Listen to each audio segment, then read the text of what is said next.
Jake Morrison stood on the bridge of his flagship, watching the stars through the massive viewport.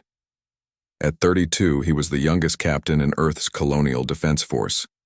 His dark hair was starting to show gray at the temples, a sign of the stress that came with command. But his green eyes still held the fire that made his crew follow him anywhere. "Captain, we're getting new orders from Earth Command," his communications officer said. Lieutenant Kate Williams looked worried as she read the message on her screen. Jake walked over to her station. "What do they want this time, Kate?" "Sir, they're ordering us to attack the Mars settlement at Red Valley. Intelligence says rebel leaders are hiding there." Jake frowned. Red Valley was home to 5,000 civilians, mostly families who had moved to Mars looking for a better life. The rebels might be there, but so were innocent people. "Tell me more about these rebels." Kate pulled up the files. "They're part of the Freedom Coalition. They've been speaking out against Earth's new colonial taxes. Some of them used to work in the government." "Any violence?" Jake asked. "No, sir. Just speeches and protests." Jake felt his stomach turn. These weren't dangerous terrorists. They were people who disagreed with Earth's politicians, and now Earth Command wanted him to bomb their families. His first officer, Commander Alex Turner, came up behind him. Alex had been Jake's friend since they went to the military academy together. He was a good soldier who always followed orders. "Jake, what's the problem?" Alex asked. "The orders seem clear enough. The problem is we're being asked to kill innocent people," Jake said quietly. "There are children down there, Alex. Families." Alex looked uncomfortable. "I understand your concerns, but orders are orders. Earth Command knows what they're doing." Jake stared at the planet Mars growing larger on their screens. Red Valley was on the day side, and he could see the small lights of the settlement. Somewhere, down there, kids were playing while their parents worked. They had no idea that death was coming from space. "I won't do it," Jake said finally. The bridge went quiet. Everyone turned to look at him. In the Colonial Defense Force, refusing orders was the worst crime a soldier could commit. Alex stepped closer and lowered his voice. "Jake, think about what you're saying. This is treason." "No, Alex. Treason is betraying your people. Those are our people down there. They left Earth to build better lives, and now Earth wants to murder them for asking questions." Jake turned to face his crew. These men and women had followed him through dozens of battles. They trusted him with their lives, and he had never let them down. "I'm ordering this ship to stand down," Jake announced. "We will not fire on Red Valley." Some crew members looked relieved. Others looked scared. Kate Williams was quietly crying at her station. "Captain," Alex said formally, "I cannot allow you to disobey direct orders from Earth Command." Jake looked at his oldest friend and saw a stranger. "You're going to stop me?" "If I have to." Alex's hand moved to his sidearm. "Security, place Captain Morrison under arrest for treason and refusal to obey orders." The security team hesitated.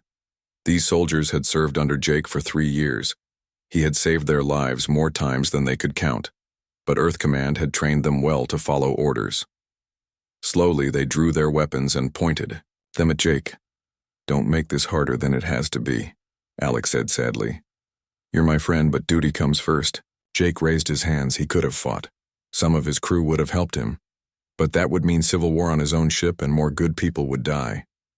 "I understand," Jake said. "You're doing what you think is right." They put him in the ship's jail while Alex took command.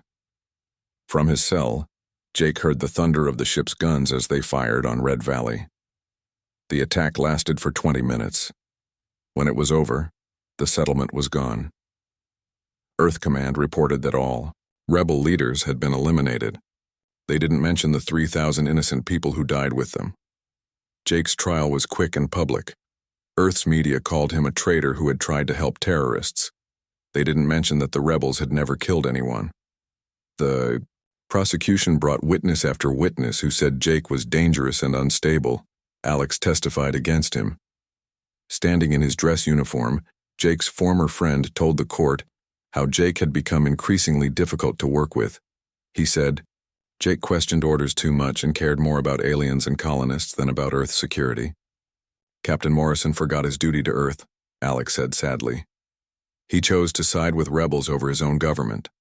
I had no choice but to stop him. Jake's lawyer was a young public defender who barely tried to defend him. The trial was just for show. Earth's government had already decided his fate. Dr. Lisa Grant came to see him the night before his sentencing. She was a scientist who worked on space medicine, and she had been dating Jake for 2 years. They had talked about getting married someday. They won't let me testify for you, she said through the glass that separated them. They say I'm not qualified to judge military matters. It's okay, Lisa. We both knew this would happen. Come with me, she whispered. I have friends who can get us off Earth. We can go to the outer colonies where they can't find us. Jake smiled sadly. You know I can't do that. Running would prove I'm guilty. Besides, they'd hunt us forever. So you're just going to let them destroy you? They can exile my body, but they can't exile my conscience. Someday, people will know the truth about Red Valley. The next day, the judge sentenced Jake Morrison to permanent exile from Earth's solar system. He would be taken to the Rim territories and left there with minimal supplies. He could never return to Earth or any Earth colony. If he tried, he would be shot on sight. As the prison ship left Earth's orbit, Jake pressed his face to the small window and watched his home planet shrink into a blue dot. Somewhere down there, Lisa was crying. His parents had disowned him to save their careers. His brother wouldn't take his calls. But Jake felt something unexpected as Earth disappeared behind him. Relief. He was free from a government that murdered its own people and called it justice. Whatever waited for him in the Rim territories, it couldn't be worse than what he was leaving behind. The ship that carried Jake Morrison into exile also carried something else. The unbreakable will of a man who had chosen right over easy and conscience over career. Earth had thrown away its greatest military mind, and someday they would regret it. The transport ship dropped Jake Morrison at Terminus Station like he was garbage. The station was built inside a huge asteroid, with tunnels and chambers carved out of solid rock. It was home to 20,000 people who had nowhere else to go. Jake walked through the main corridor carrying everything he owned in a small bag. The Earth government had given him basic clothes, some food, and a small amount of credits. It was enough to survive for maybe a week. The station was loud and dirty. People from dozens of different worlds lived here together. Former Earth colonists worked next to alien refugees. Ex-pirates drank with failed miners. Everyone had been thrown away by someone.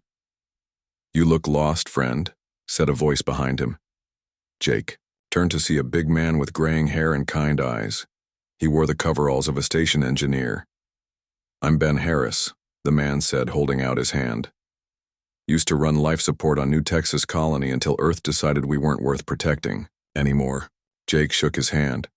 Jake Morrison. Ben's eyes went wide. The Jake Morrison? The one who wouldn't bomb Red Valley? Jake was surprised. You know about that? Friend, everyone out here knows about that. News travels fast in the Rim territories. You're the only Earth officer who ever stood up for regular people. Ben led Jake to a small bar called Murphy's Place. It was crowded with workers just off their shifts. The air was thick with smoke and the smell of cheap alcohol. Most people here hate Earth, Ben explained as they sat down. We all got thrown away when we became inconvenient. But you're different. You chose to be here. I wouldn't call it a choice, Jake said. Sure it was. You could have bombed that settlement and stayed comfortable on Earth. Instead, you chose to do what was right, even knowing it would cost you everything. Over the next few weeks, Jake learned how life worked on Terminus Station. There was no real government, just a council of gang leaders and business owners who made deals with each other. People survived by being useful to someone stronger. Jake got a job in the station's defense center. It wasn't much, just monitoring sensors and watching for pirates, but it gave him a chance to study how the station defended itself. The answer was, not well. The station had some old weapons and a few security guards, but no real plan. If serious trouble came, most people would die. Trouble came on a Tuesday morning. Incoming ships, shouted the sensor operator. 5 vessels, unknown configuration. Jake, looked at the screens. The ships were fast and well armed. Pirates, probably from the Blood Moon gang that had been raiding settlements all along the rim. "They're demanding we surrender," the communications officer said. "They want all our supplies and half our population as slaves." The station manager, a nervous man named Pete Collins, looked around helplessly. "What do? We can't fight 5 warships." "Yes, we can," Jake said quietly. Everyone turned to look at him. The famous Exile was speaking up. "Those ships are fast but lightly armored," Jake continued. "They're raiders, not real warships. They expect us to panic and surrender." "So what do you suggest?" Pete asked. Jake moved to the tactical display. "We pretend to surrender, then hit them when they're not expecting it. But we need everyone to work together."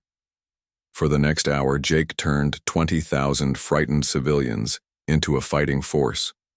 He had Ben Harris coordinate the engineering, teams to overload the station's power grid. Maria Santos, a former pirate captain who now ran cargo ships, organized the civilian pilots. Even the bar owners helped by mixing explosives from cleaning supplies. When the pirate ships moved into dock, Jake sprung his trap. The station's mining lasers, powered by the overloaded grid, cut through 2 pirate ships like they were paper. Maria's pilots flew cargo haulers loaded with explosives straight into the 3rd ship. The remaining pirates tried to retreat, but Jake had positioned defensive platforms to block their escape. The battle lasted 20 minutes. When it was over, 5 pirate ships were debris floating in space, and Terminus Station was safe. The station erupted in celebration. People who had been strangers that morning were hugging each other like family. They had won because they worked together, and Jake Morrison had shown them how.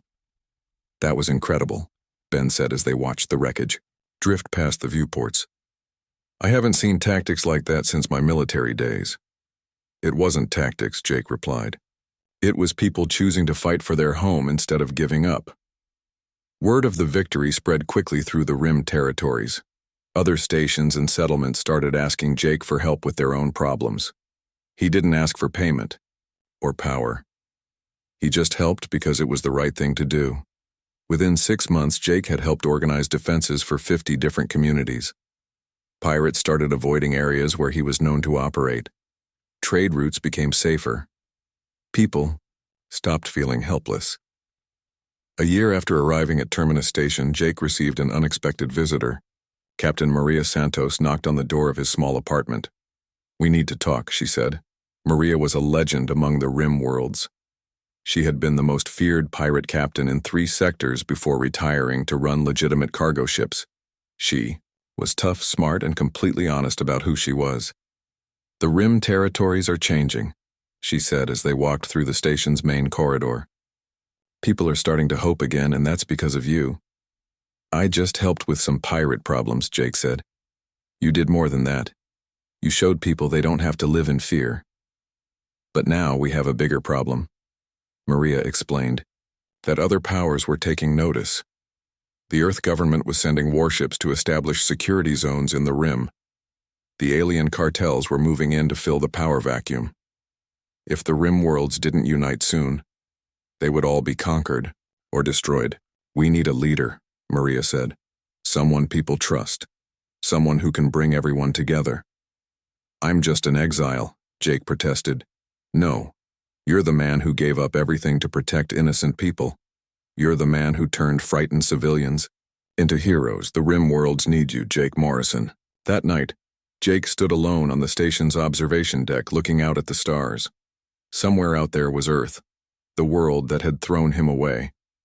Somewhere else were dozens of communities that now looked to him for protection. He thought about Red Valley and the innocent people who had died there. He thought about all the settlements in the Rim territories that could share the same fate if someone didn't stand up for them.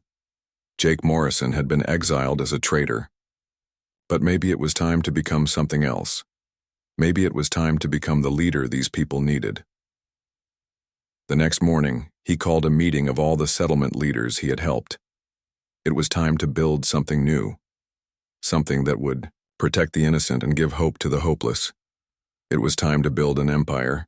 5 years after his exile, Jake Morrison stood in the command center of New Haven. the capital of what people now called the Rim Empire. The space station was built from scratch, a gleaming symbol of hope in the dark frontier. Through the massive windows he could see ships from hundreds of worlds coming and going. "The morning briefing is ready," said Commander Maria Santos, walking up beside him. She wore the blue uniform of the Rim Defense Force with the golden star that marked her. As one of Jake's senior officers, Jake nodded and followed her to the conference room. Around the table sat representatives from dozens of different worlds and species. Ben Harris was there, now the Empire's chief engineer. Dr. Nina Parker ran the medical services. Captain Ross Mitchell commanded the military academy where they trained new officers. "Population report," Jake said, taking his seat at the head of the table. "We're now at 47 million citizens across 238 member worlds," Nina reported. "Another 12 settlements have requested to join us this month." Jake smiled. When they started, it was just Terminus Station and a few mining colonies. Now they were one of the major powers in this part of the galaxy. "What about the new applications?" he asked. "Most are straightforward," Maria answered. "Mining colonies, farming worlds, trade stations, all peaceful communities looking for protection and economic opportunity." "And the others?" Ben leaned forward. 3 former pirate bases want to join. They say they're going legitimate, but some of our members are nervous about letting criminals into the Empire." Jake thought about this. The Rim Empire was built on the idea that people could change. Many of his own officers were former pirates, smugglers, and outcasts, but he also had to protect the innocent families who trusted him. Set up probationary membership, he decided. 1-year trial period. If they follow our laws and contribute to the common good, they become full members. If not, they're out. "That's fair," Maria agreed. The meeting continued with reports on trade, defense, and infrastructure. The Rim Empire had become something unique in the galaxy. Unlike Earth's government, which ruled through fear and force, Jake's empire was a voluntary union. Any world could leave if they wanted to, but none ever had. After the meeting, Jake walked through New Haven's main corridor. The station was alive with activity. Human children played with young aliens while their parents conducted business. Former enemies now worked together, building something better than either could create alone. "Impressive, isn't it?" said a voice behind him. Jake turned to see an alien he didn't recognize. The being was tall and thin, with blue skin and large, intelligent eyes. He wore the robes of a diplomat. "I am Ambassador Zethkri of the Altarian Republic," the alien said in perfect English. "I represent the Galactic Federation." Jake was surprised. The Galactic Federation was the alliance of alien races that had fought humanity for decades. Earth considered them the enemy. "What brings you to New Haven, Ambassador?" Jake asked carefully. "Curiosity, primarily.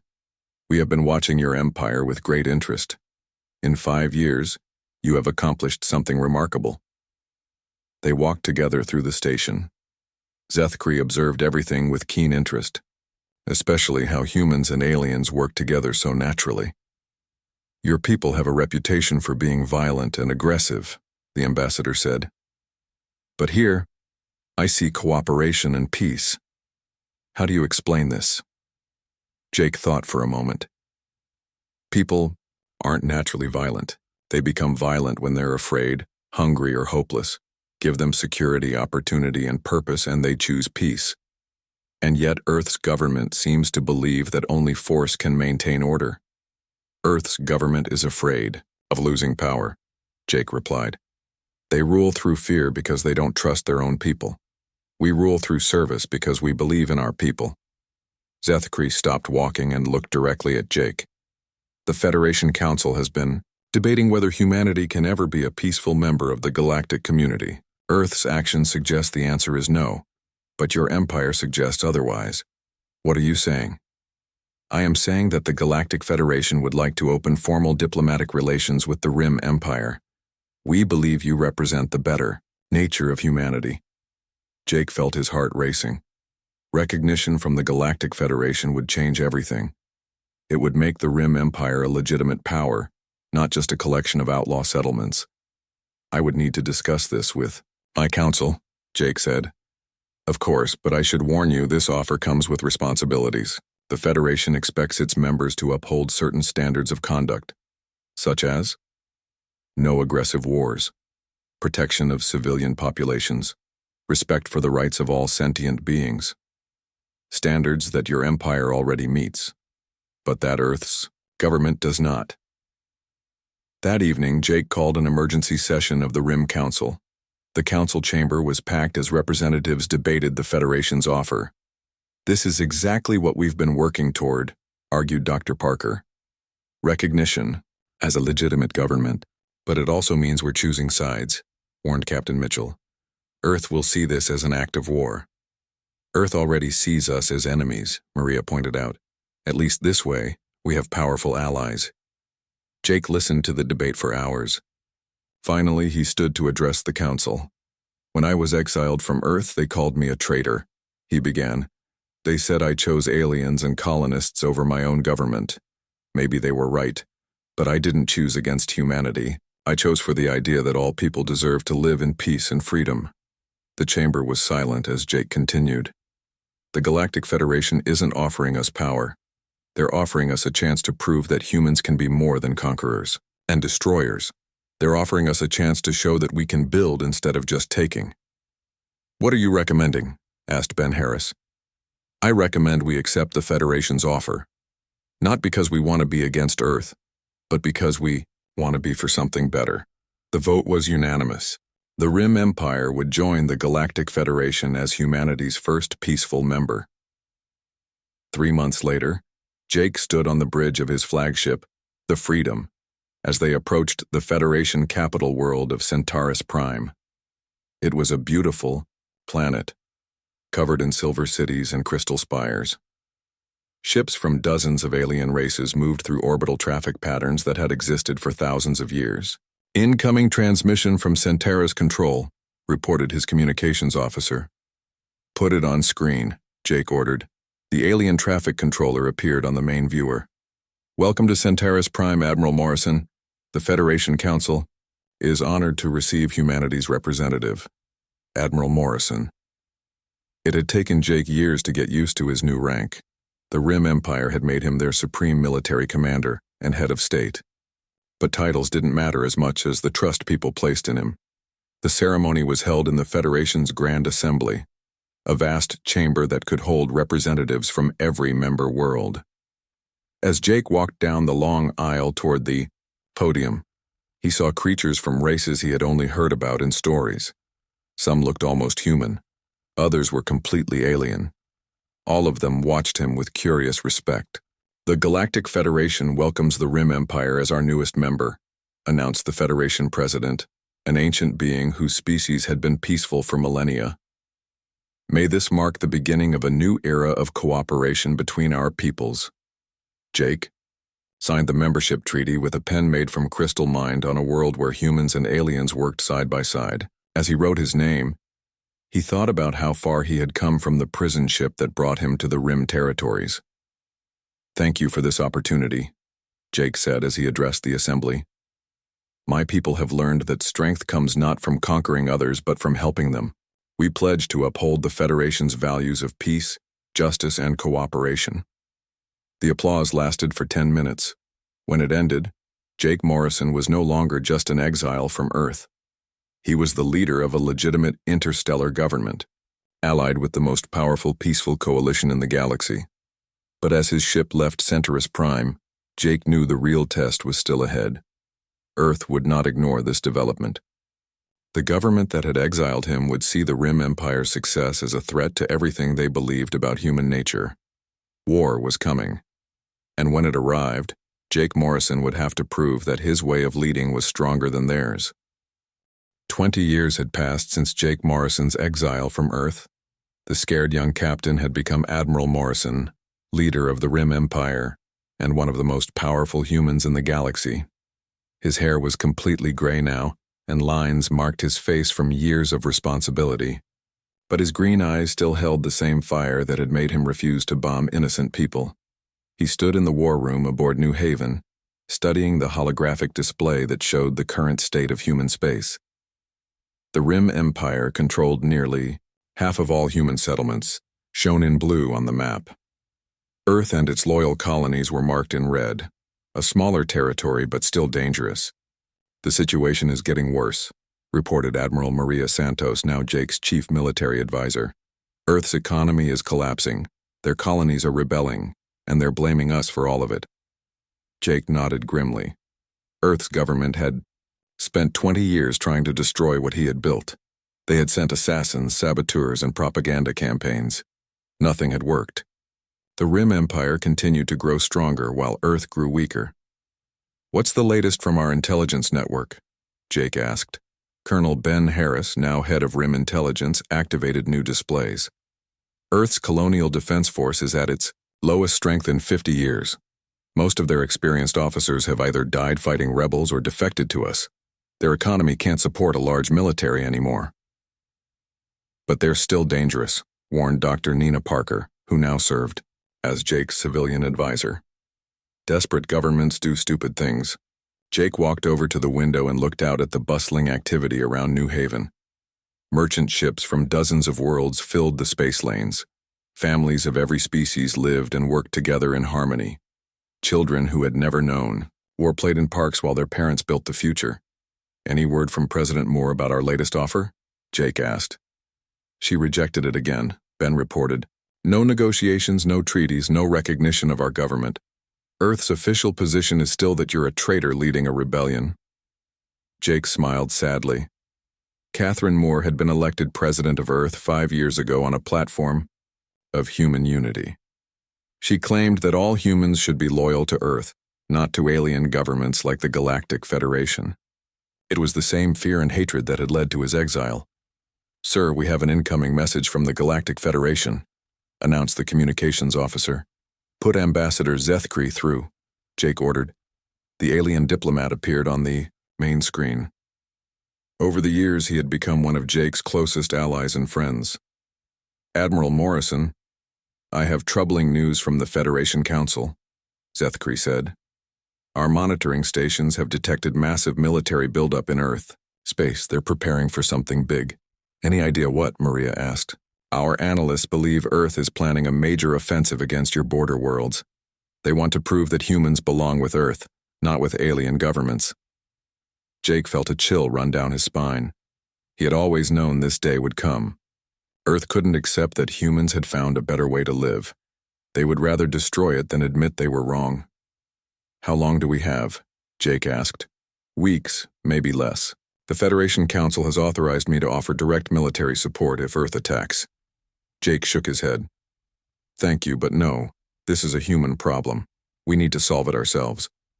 After the transmission ended, Jake's senior staff looked at him with concern.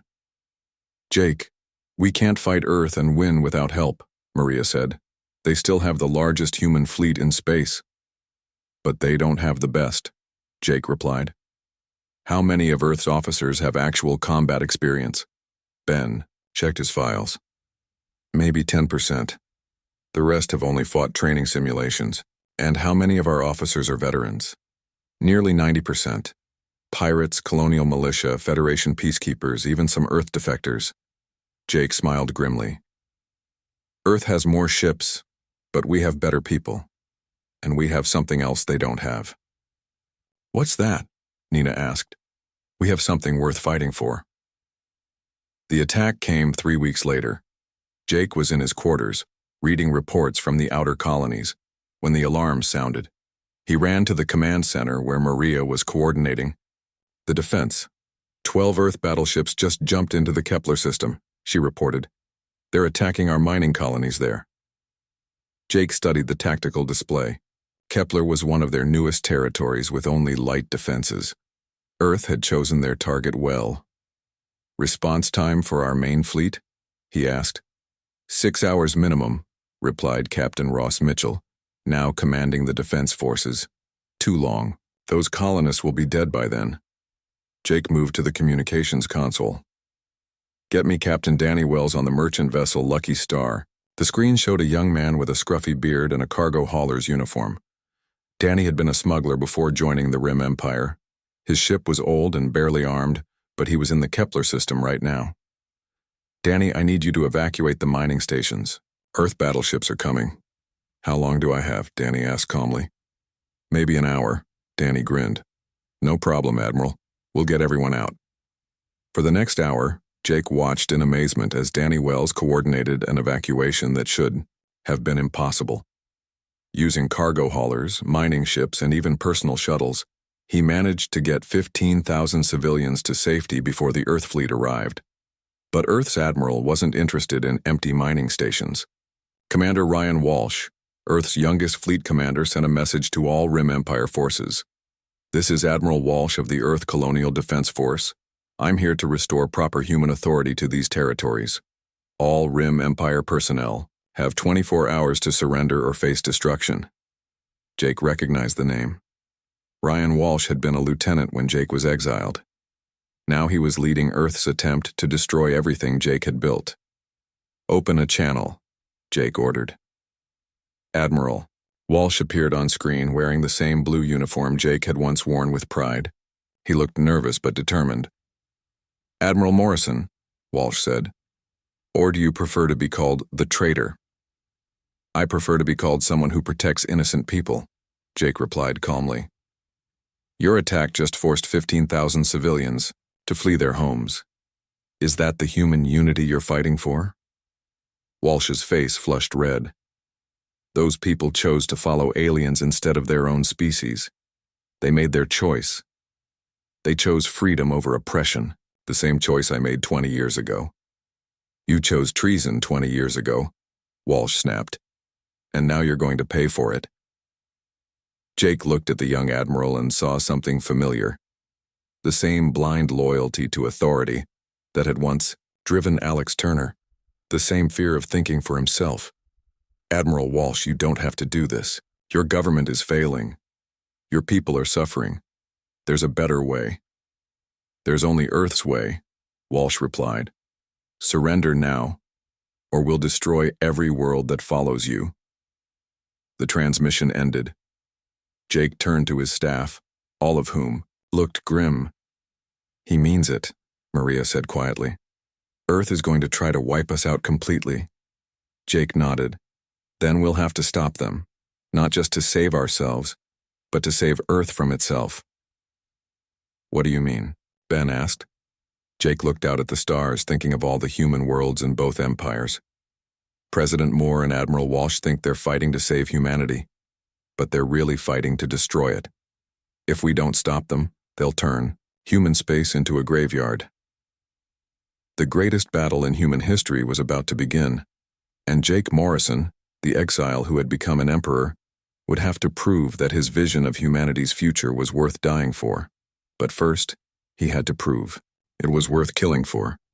The small diplomatic ship approached New Haven slowly, its white hull bearing the blue eagle of Earth's government.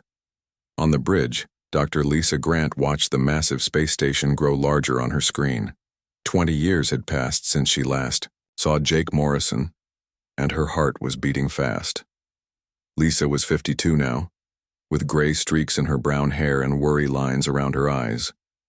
She had become Earth's chief diplomatic advisor after President Moore realized that military threats weren't working against the Rim Empire. This mission was their last hope before total war. New Haven Control.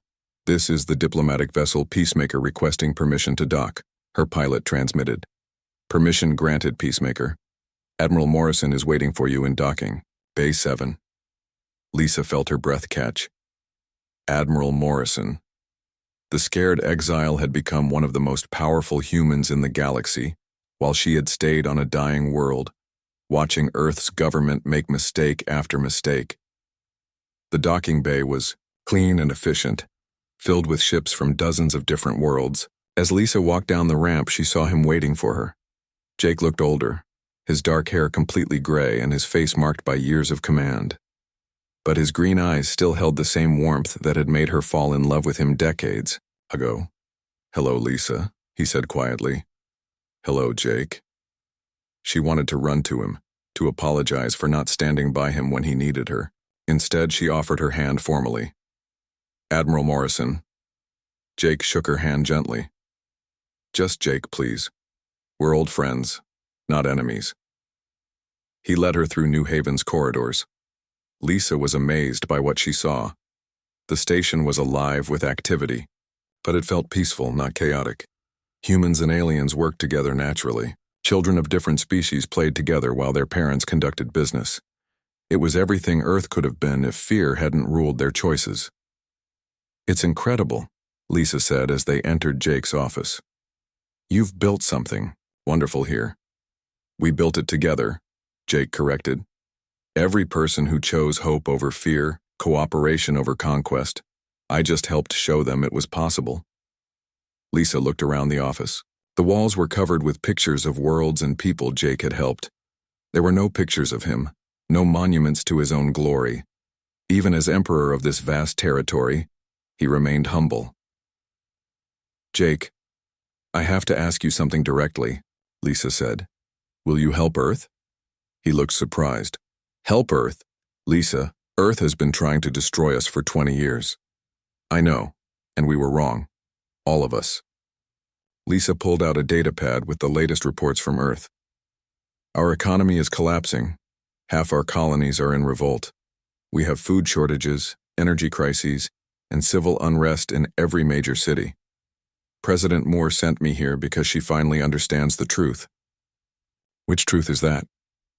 "That you were right 20 years ago. Earth's government has become everything you said it was: corrupt, cruel, and more interested in power than in protecting people." Jake read through the reports, his expression growing more troubled with each page. Earth's colonial defense force was barely functional. Their economy was held together by emergency measures. Millions of people were suffering while their leaders spent money on weapons and propaganda. "What exactly is President Moore asking for?" Jake said finally. "Military aid. The raider fleets that have been attacking our outer colonies are getting bolder. Last week, they hit the research station at Proxima. 3,000 people died, including children." Jake felt his old instincts stirring. Innocent people were dying, and he had the power to help them. But these weren't just any people. They were the same government that had branded him a traitor and tried to destroy everything he cared about. "Lisa, even if I wanted to help, my people would never agree to it. Earth has been our enemy for 2 decades. "I know. But Jake, those raiders aren't just threatening Earth anymore. They're moving into Rim Empire territory too. Ambassador Zethkri sent us intelligence reports showing massive raider buildups near your border worlds." Jake activated his office displays and studied the tactical information Lisa had brought. She was right. The raider fleets were bigger and better organized than ever before. They had new ships, advanced weapons, and seemed to be coordinating their attacks across multiple sectors. "Where are they getting this technology?" Jake asked. "We don't know, but someone is backing them, someone with a lot of resources and a hatred for both our governments." Jake thought about this. An unknown enemy was trying to destroy both Earth and the Rim Empire by using raiders as proxy forces. It was a clever strategy. Let humans kill each other while staying safely hidden. "I need to discuss this with my council," Jake said. The emergency session was held in New Haven's main conference chamber. Representatives from hundreds of worlds participated via hologram. The debate was intense. Earth made their choice 20 years ago, argued Admiral Santos. They chose fear and hatred over cooperation. Why should we save them from the consequences? Because innocent people are dying, replied Dr. Parker. The families on those colonies didn't choose this war. And what happens after we save them? Asked Captain Mitchell. Do we go back to being enemies? Jake listened to the debate for hours. His people had good reasons to hate Earth's government. They had been attacked, sabotaged, and threatened for 2 decades. Many of the council members were refugees from Earth's oppression. But Jake remembered something Ambassador Zethkri had told him years ago. True strength is not the ability to destroy your enemies. It is the ability to turn them into friends. I'm going to help Earth, Jake announced finally. The chamber erupted in protests and arguments. Jake waited for quiet, then continued. Not because they deserve it, but because it's the right thing to do, and because this unknown enemy is playing us against each other. They want humans to destroy ourselves while they watch safely from the shadows. "What are you proposing?" asked Ben Harris. "A joint operation. Rim Empire and Earth forces working together to eliminate the Raider threat. But there are conditions." Jake outlined his plan. Earth would have to acknowledge the Rim Empire as a legitimate government. They would establish formal diplomatic relations. And Earth would have to agree to treat all human colonies with respect, regardless of their political allegiance. "And if they refuse?" Maria asked. "Then they face the Raiders alone." 2 days later, President Catherine Moore's response arrived. It was brief and to the point. Terms accepted. Earth requests immediate military assistance. The largest human fleet in history assembled at the coordinates Jake had specified. On one side were Earth's remaining battleships led by Admiral Ryan Walsh. On the other side was the Rim Empire fleet, commanded by Jake Morrison himself. For the first time in 20 years, humans were fighting together instead of against each other. The enemy was waiting for them in the Vega system, where the Raider base had been built inside a massive asteroid. The base was heavily defended, surrounded by hundreds of ships and weapons platforms. "All vessels, this is Admiral Morrison," Jake broadcast to the combined fleet. "Remember, we're not fighting for governments today. We're fighting for every human family that deserves to live in peace." The battle was fierce and desperate. The Raiders had been preparing for this fight for years. Their ships were fast and deadly, their tactics ruthless. But they had made one crucial mistake. They had underestimated what humans could accomplish when they worked together. Jake's strategic genius combined with Earth's industrial resources proved unstoppable. The Rim Empire's experienced crews fought alongside Earth's determination to protect their homeworld. In 4 hours of intense combat, the Raider fleet was destroyed completely. As the smoke cleared, Jake received a transmission from Admiral Walsh. "Admiral Morrison, this is Admiral Walsh. I owe you an apology and an explanation." Walsh's face appeared on the main screen. The young admiral looked shaken by what he had witnessed. "I spent my whole career believing that Earth's way was the only way," Walsh continued. "That strength came from conquest and control. But watching your people fight today, seeing how they protect each other, I understand why you chose exile over following our orders."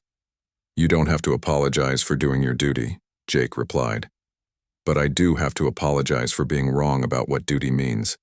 Real duty is protecting innocent people, not following corrupt orders." 3 months later, Jake Morrison stood in the halls of the Earth government complex where he had been court-martialed 20 years earlier. But this time, he wasn't a prisoner. He was a visiting head of state, here to sign the historic Treaty of New Geneva that would formally end the conflict between Earth and the Rim Empire.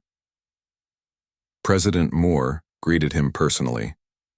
She was a small woman with intelligent eyes and the tired expression of someone who had made difficult decisions. "Admiral Morrison, on behalf of Earth, I want to formally apologize for the injustice done to you 20 years ago. You were right to refuse those orders. History will remember you as a hero, not a traitor." "Thank you, Madam President. But I'm not here for apologies. I'm here to build a better future for all humans."